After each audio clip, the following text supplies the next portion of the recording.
안녕하세요. 풍세입니다. 백범 김국, 유관순 열사, 안중근 의사, 윤봉길 의사. 여러분들은 이분들의 이름을 기억하십니까? 온몸을 내던져 조국을 위해 목숨을 바친 우리들의 영웅. 이분들이 있었기에 우리가 이렇게 편하게 살고 있다는 생각을 해봅니다. 8월 15일 광복절 78주년을 맞이하여 자주 독립을 위해 헌신하신 독립운동가분들의 명언을 준비했습니다. 그 깊은 뜻을 마음에 새기며 비록 태극기 개양은 하지 못하더라도 숭고하고 감사한 마음으로 하루를 보내시면 좋겠습니다. 목숨 걸고 대한민국을 지켜주셔서 감사합니다. 절대 잊지 않겠습니다. 백범 김국. 내 소원이 무엇이냐 하고 하느님께서 물으신다면 나는 서슴지 않고 내 소원은 오직 대한 독립이요 하고 대답할 것이다. 그 다음 소원은 무엇이냐 하고 물으시면 나는 또 우리나라의 독립이요 할 것이다.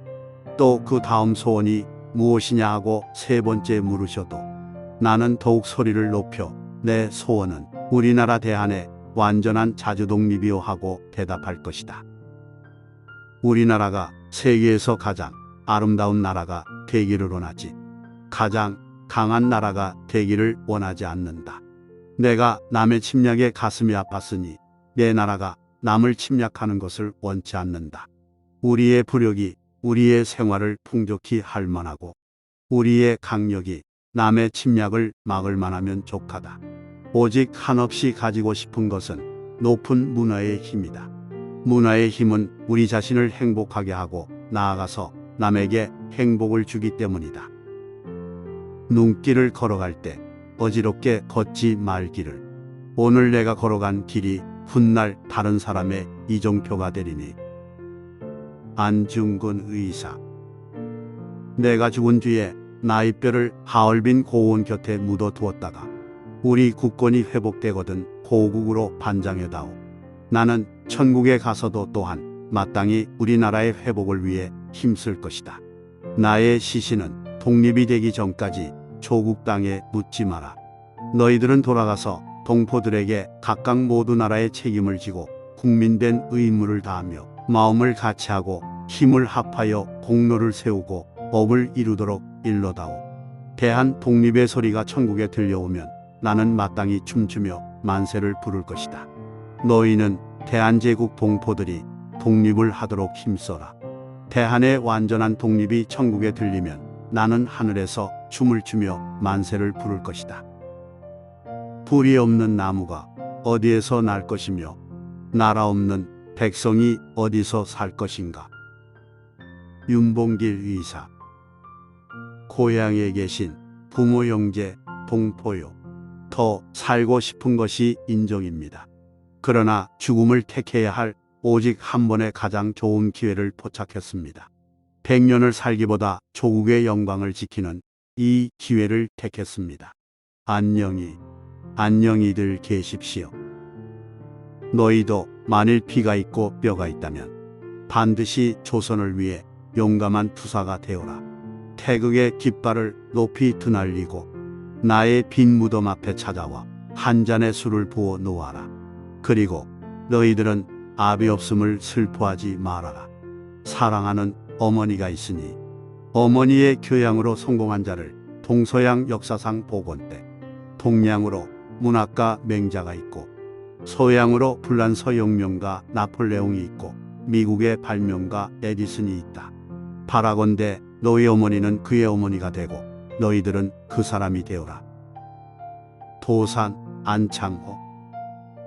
나는 밥을 먹어도 대한의 독립을 위해, 잠을 자도 대한의 독립을 위해 해왔다. 이것은 내 목숨이 없어질 때까지 변함이 없을 것이다.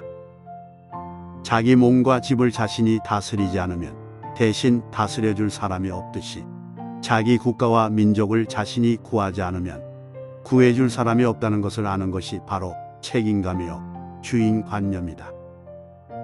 그대는 매일 5분씩이라도 나라를 생각해 본 일이 있는가? 유관순 열사.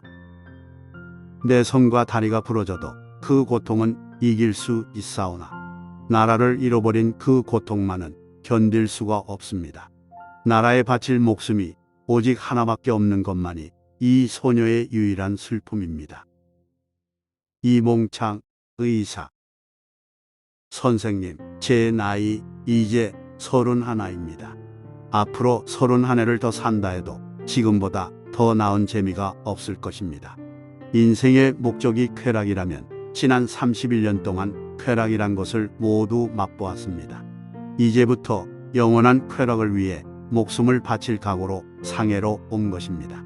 저로 하여금 세상을 깜짝 놀라게 할 성업을 완수하게 해주십시오.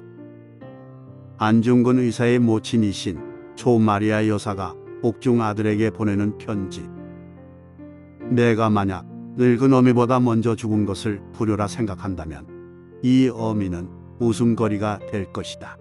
너의 죽음은 너 한 사람의 것이 아니라 조선인 전체의 공분을 짊어지고 있는 것이다. 내가 항소를 한다면 그것은 일제의 목숨을 구걸하는 짓이다. 내가 나라를 위해 이것에 이른즉 땀만 먹지 말고 죽으라. 옳은 일을 하고 받은 형이니 비겁하게 삶을 구하지 말고 대의에 죽는 것이 어미에 대한 효도이다. 아마도 이 편지가 이 어미가 너에게 쓰는 마지막 편지가 될 것이다. 여기에 너의 수의를 지어 보내니 이 옷을 입고 가거라. 어미는 현세에서 너와 재회하기를 기대치 않으니 다음 세상에는 반드시 선량한 천부의 아들이 되어 이 세상에 나오너라.